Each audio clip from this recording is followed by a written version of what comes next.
हम देखने वाले हैं साइंस का इम्पोर्टेंट 34 क्वेश्चन जो कि रेलवे से संबंधित है और रेलवे में जो भी अपकमिंग एग्जाम है सारे के लिए बहुत ही ज़्यादा महत्वपूर्ण होने वाला है। तो चलिए शुरू करते हैं। पहला क्वेश्चन है, कंप्यूटर की भाषा में कंपाइलर क्या होता है? आपको इसका सही जवाब देना है। सही जवाब होगा ऑप्शन नंबर सी, उच्च स्तरीय भाषा को मशीन स्तरीय भाषा में रूपांतरित करने का एक प्रोग्राम होता है, इसे कंपाइलर कहा जाता है। अगला प्रश्न को देखते हैं। अगला प्रश्न है प्रश्न संख्या 2। प्रश्न संख्या 2 कहता है AWACS का पूर्ण रूप क्या होता है? आपको बताना है AWACS का पूर्ण रूप क्या होता है। इसका सही आंसर होगा option number B, airborne warning and control system. अगले प्रश्न को देखते हैं। अगला प्रश्न है प्रश्न संख्या 3। प्रश्न संख्या 3 जो है ये बहुत ही ज़्यादा इंपॉर्टेंट है। निम्न में कौन एक इनपुट डिवाइस नहीं है? आपको सही आंसर देना है। सही आंसर होगा option number D, micro processor एक इनपुट डिवाइस नहीं है। फ्लॉपी ड्राइव इनपुट है, माउस इनपुट है, कीबोर्ड इनपुट है, लेकिन माइक्रो प्रोसेसर इनपुट डिवाइस नहीं है। अगले प्रश्न को देखते हैं। अगला प्रश्न है प्रश्न संख्या 4। प्रश्न संख्या 4 कहता है पोर्टलैंड सीमेंट का मुख्य संगठक क्या है? आपको इसका सही जवाब देना है। सही जवाब होगा ऑप्शन नंबर सी, चूना, सिलिका, एल्यूमिना और मैग्नीशिया पोर्टलैंड सीमेंट का मुख्य संगठक होता है। अगले प्रश्न को देखते हैं। अगला प्रश्न है प्रश्न संख्या 5। प्रश्न संख्या 5 कहता है फोटोग्राफी में पिक्चर के रूप में क्या प्रयोग होता है? आपको इसका सही जवाब देना होगा। सही जवाब होगा option number A, sodium thiosulphate का प्रयोग किया जाता है फोटोग्राफी में पिक्चर के रूप में। अगला प्रश्न को देखते हैं। अगला प्रश्न है प्रश्न संख्या 6। प्रश्न संख्या 6 कहता है रेक्टिफायर का प्रयोग किया जाता है। आपको बताना है कि रेक्टिफायर का प्रयोग कहाँ किया जाता है। तो रेक्टिफायर का हम लोग प्रयोग करते हैं एसी को डीसी में बदलने के लिए हम लोग प्रयोग करते हैं। ध्यान रखिएगा, प्रत्येक दिन सुबह में 5 बजे 5 AM पर आपके लिए हम साइंस का क्विज लेकर आते हैं, जो कि बहुत ही ज़्यादा यूजफुल होने वाला है आपके लिए एग्जाम के महत्व से। अगले प्रश्न को देखते हैं। अगला प्रश्न है प्रश्न संख्या 7। प्रश्न संख्या 7 कहता है रतौंधी किस विटामिन की कमी से होता है? इसका सही आंसर होगा ऑप्शन नंबर ए, यानी विटामिन ए की कमी से रतौंधी नामक बीमारी होती है। अगला प्रश्न है प्रश्न संख्या 8। प्रश्न संख्या 8 को देखते हैं। प्रश्न संख्या 8 कहता है स्थिर पानी में मिट्टी का तेल डालने पर मच्छर क्यों कम होते हैं? क्योंकि यह क्या करता है आपको बताना है। इसका सही आंसर होगा ऑप्शन नंबर सी, लार्वा के सांस में ये बाधा उत्पन्न कर देता है। क्या करता है? लार्वा के सांस में ये बाधा उत्पन्न कर देता है। अगला प्रश्न है प्रश्न संख्या 9। प्रश्न संख्या 9 कहता है कंप्यूटर में प्रयुक्त असेंबली भाषा है। कंप्यूटर में कौन सा असेंबली भाषा होता है? आपको इसका जवाब देना है। क्वेश्चन नंबर 9 का आप जवाब दीजिए। क्वेश्चन नंबर 9 में है कंप्यूटर में प्रयुक्त असेंबली भाषा कौन सा है? तो केवल बाइनरी भाषाएं असेंबली भाषा होती हैं। अगला क्वेश्चन है क्वेश्चन संख्या 10। क्वेश्चन संख्या 10 में कहता है, इसको ध्यान से देखिए, क्वेश्चन में कहता है इनमें कौन सा रोग वैक्सीन द्वारा नहीं रोका जा सकता है? आपको 4 ऑप्शन है, 4 में कोई एक सही होगा आपको बताना है। तो कुकुर खांसी को वैक्सीन से ठीक किया जा सकता है, चेचक को ठीक किया जा सकता है, पोलियो को ठीक किया जा सकता है, मधुमेह एक ऐसी बीमारी है जिसको वैक्सीन के द्वारा ठीक नहीं किया जा सकता है। सही ध्यान रखिएगा, आपका सही आंसर क्या होगा? मधुमेह होगा, यानी शुगर।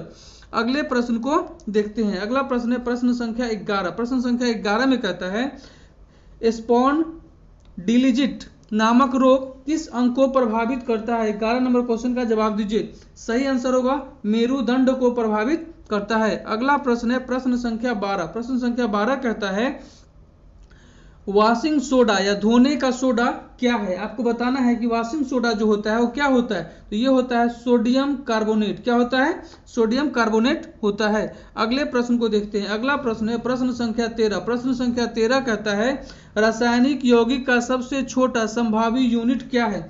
आपको सही जवाब देना है। 13 नंबर क्वेश्चन का आप जवाब दीजिए। सही आंसर होगा अणु। क्या होगा? अणु। अगले प्रश्न को देखते हैं। अगला प्रश्न है प्रश्न संख्या 14। प्रश्न संख्या 14 कहता है फोटोग्राफी के उपयोगी हाइपो रासायनिक रूप से क्या है? आपको बताना है फोटोग्राफी के उपयोगी हाइपो रासायनिक रूप से क्या है।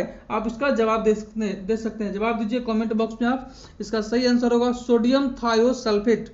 अगले प्रश्न को देखते हैं। अगला प्रश्न है प्रश्न संख्या 15। प्रश्न संख्या 15 कहता है कि मरकत किससे बनाया जाता है? आप इसका जवाब दे सकते हैं। मरकत बनाया जाता है, बेरिलियम से मरकत बनाया जाता है।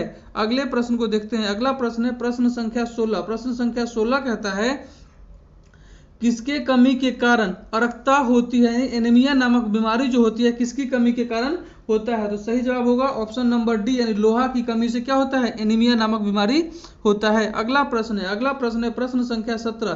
प्रश्न संख्या 17 कहता है जल का शुद्ध रूप है। 4 ऑप्शन है, वर्षा जल, भारी जल, नल का जल, आश्रित जल। आपको बताना है जल का शुद्ध रूप कौन सा होता है। चलिए बताइए आप। इसका सही आंसर होगा ऑप्शन नंबर ए, वर्षा का जल जो होता है सबसे शुद्ध रूप होता है। अगला प्रश्न है प्रश्न संख्या 18। प्रश्न संख्या 18 आपके स्क्रीन पे है।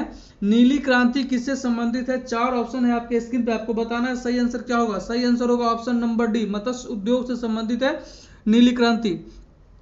अगला प्रश्न है प्रश्न संख्या 19। प्रश्न संख्या 19 को देखते हैं। प्रश्न संख्या 19 है नाइट्रोजन यौगिकीकरण के लिए जिम्मेदार बैक्टीरिया निम्न के जड़ों में पाया जाता है।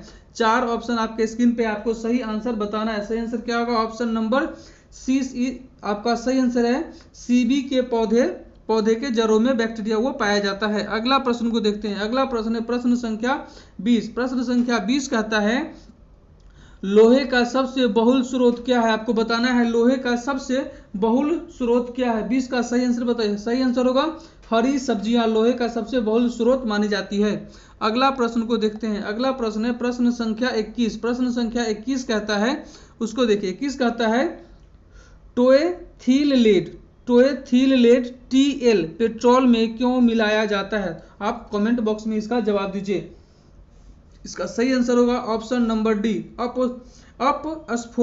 अपस्फोटक रोधी दर को बढ़ाने के लिए इसमें क्या मिलाया जाता है? टीएल को लेड को मिलाया जाता है। अगला प्रश्न को देखते हैं। अगला प्रश्न है प्रश्न संख्या 22। प्रश्न संख्या 22 कहता है मानव शरीर में सबसे प्रचुर तत्व कौन सा है? आपको बताना है मानव शरीर में सबसे प्रचुर तत्व कौन सा है। सही आंसर होगा ऑप्शन नंबर डी, ऑक्सीजन। अगले प्रश्न को देखते हैं। अगला प्रश्न है प्रश्न संख्या 23। प्रश्न संख्या 23 कहता है मानव रक्त का पीएच मान लगभग कितना होता है? आपको बताना है कि मानव का जो ब्लड है उसका पीएच मान कितना होता है। तो इसका सही आंसर होगा ऑप्शन नंबर बी, 4.7। अगले प्रश्न को देखते हैं। अगला प्रश्न है प्रश्न संख्या 24। प्रश्न संख्या 24 कहता है किस प्रक्रम द्वारा कपूर कैम्फर आसानी से शुद्ध किया जा सकता है? कपूर को किस विधि द्वारा शुद्ध किया जाता है, ये आपका क्वेश्चन है। सही आंसर होगा ऑप्शन नंबर ए, ऊर्ध्वपातन विधि के द्वारा कपूर को शुद्ध किया जाता है। अगले प्रश्न को देखते हैं। अगला प्रश्न है प्रश्न संख्या 25। प्रश्न संख्या 25 कहता है कार्बन का न्यूनतम प्रतिशत किस में होता है? आपको बताना है कि कार्बन का न्यूनतम प्रतिशत जो होता है किस में होता है। तो सही आंसर होगा ऑप्शन नंबर सी, पिटवा लोहा में सबसे न्यूनतम प्रतिशत कार्बन का होता है। अगला प्रश्न को देखते हैं। अगला प्रश्न है प्रश्न संख्या 26। प्रश्न संख्या 26 को देखिए। अत्यधिक आघातमय धातु कौन सा है? 4 ऑप्शन है, प्लेटिनम, चांदी, लोहा, सोना। आपको बताना है इसमें अत्यधिक आघातमय धातु इसमें कौन सा है। तो बताइए। सही आंसर होगा ऑप्शन नंबर डी, सोना। अगला प्रश्न को देखते हैं। अगला प्रश्न है प्रश्न संख्या 27। प्रश्न संख्या 27 कहता है रक्त में कौन सा तत्व नहीं पाया जाता है? आपको इसका सही जवाब देना है। सही जवाब होगा ऑप्शन नंबर डी, रक्त में क्रोमियम नहीं पाया जाता है। अगला प्रश्न को देखते हैं। अगला प्रश्न है प्रश्न संख्या 28। प्रश्न संख्या 28 में है आलू के अंकुर उपयोगी होता है। किस चीज के लिए आलू का अंकुर उपयोगी होता है? आपको सही जवाब देना है। ऑप्शन नंबर सी इसका सही है, जनन के लिए उपयोगी होता है। अगला प्रश्न है प्रश्न संख्या 29। प्रश्न संख्या 29 कहता है निम्न में किस पौधे के वृद्धि में सबसे कम जल की आवश्यकता होती है? 4 ऑप्शन है, बबूल, यूकेलिप्टस, आम, अमरूद। आपको इसका सही आंसर देना है। तो बताइए सही आंसर क्या होगा? Option number A, option number A is right, यानी बबूल। अगले प्रश्न को देखते हैं। अगला प्रश्न है प्रश्न संख्या 30। प्रश्न संख्या 30 कहता है विद्युत चुंबक के रूप में सामान्यतः किस धातु का उपयोग किया जाता है? आपको बताना है विद्युत चुंबक के रूप में किस धातु का उपयोग किया जाता है? तांबा, नर्म लोहा, निकेल और कोबाल्ट। आपको सही आंसर देना है। सही आंसर क्या होगा? सही आंसर होगा ऑप्शन नंबर बी, यानी नर्म लोहा का प्रयोग विद्युत चुंबक के रूप में किया जाता है। अगला प्रश्न को देखते हैं। अगला प्रश्न है प्रश्न संख्या 31। प्रश्न संख्या 31 कहता है गोबर गैस का प्रमुख अवयव कौन सा है? आपको बताना है। 4 ऑप्शन है, मीथेन, इथेन, प्रोपेन और क्लोरीन। आप बताइए सही आंसर इसका क्या होगा? सही आंसर ऑप्शन नंबर ए, जिसका भी वो सही है, यानी मीथेन। अगले प्रश्न को देखते हैं। अगला प्रश्न है प्रश्न संख्या 32। प्रश्न संख्या 32 कहता है आइसक्रीम में जिलेटिन क्यों मिलाया जाता है? आपको बताना है आइसक्रीम में जिलेटिन क्यों मिलाया जाता है। 4 ऑप्शन आपके कंप्यूटर स्क्रीन पे है, चारों में कौन सा सही बताइए। जिनका बी है वो सही है, यानी रवा बनाने से बचने के लिए आइसक्रीम में जिलेटिन मिलाया जाता है।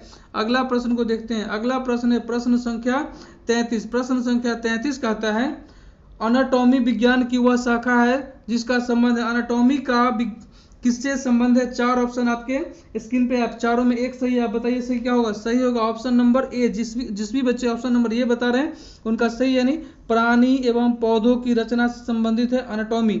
अगले प्रश्न को देखते हैं और आज का ये आखिरी प्रश्न होगा। आखिरी प्रश्न है मिर्गी एक बीमारी है। आपको बताना है कि मिर्गी जो बीमारी है किस चीज की बीमारी है? त्वचा की है, स्नायु प्रणाली की है, हृदय की है या श्वसन प्रणाली की है? तो आपको बताना है सही आंसर क्या होगा। सही आंसर होगा option number B is correct, स्नायु प्रणाली की बीमारी है। तो आज के लिए इतना ही, फिर अगले दिन अगले सेट पे हम लोग मिलेंगे। आज के लिए इतना ही, जय हिंद।